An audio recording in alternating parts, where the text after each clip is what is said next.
UK treasuries back in the day were very much cash, FX, and debt. Yeah. So they were, I wouldn't say they were ivory tower, but they were somewhat staid, and they were somewhat sort of financially regulated, more a subset of a generic finance function. And what you had on the European continent was the first sprouts, if you like, of treasury that actually required a treasurer to spread his wings somewhat wider to get involved into things that were outside of the three basic pillars of generic corporate treasury. And by that, I mean project financing, I mean working capital enhancement, I mean a lot of greenfield development as a number of the European operations were seeking lower cost blue collar input into their manufacturing. So I probably was one of the early adopters, if you like. And you might ask me why I would then leave someone like MSD, and I can answer that very simply. I left MSD because my learning curve was becoming somewhat one-sided, more rounded individual. I needed to go and work for somebody who desperately needed money as opposed to somebody who had a lot of money.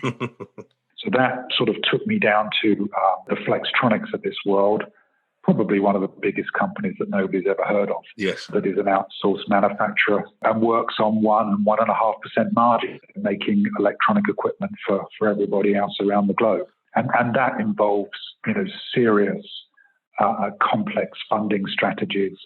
It involves working capital management.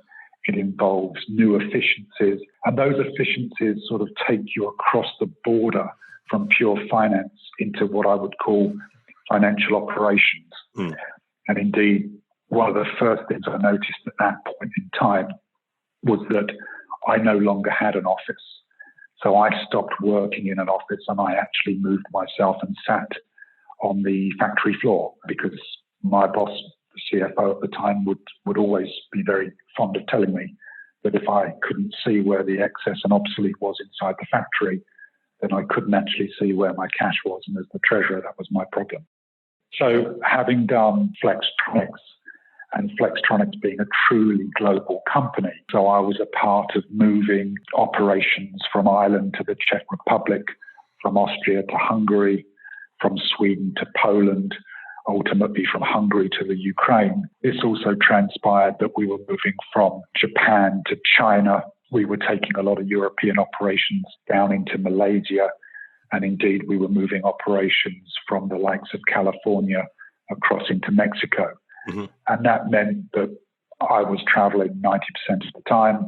I had offices around the globe because we were always trying to apply best practices wherever we learned them to our other factories.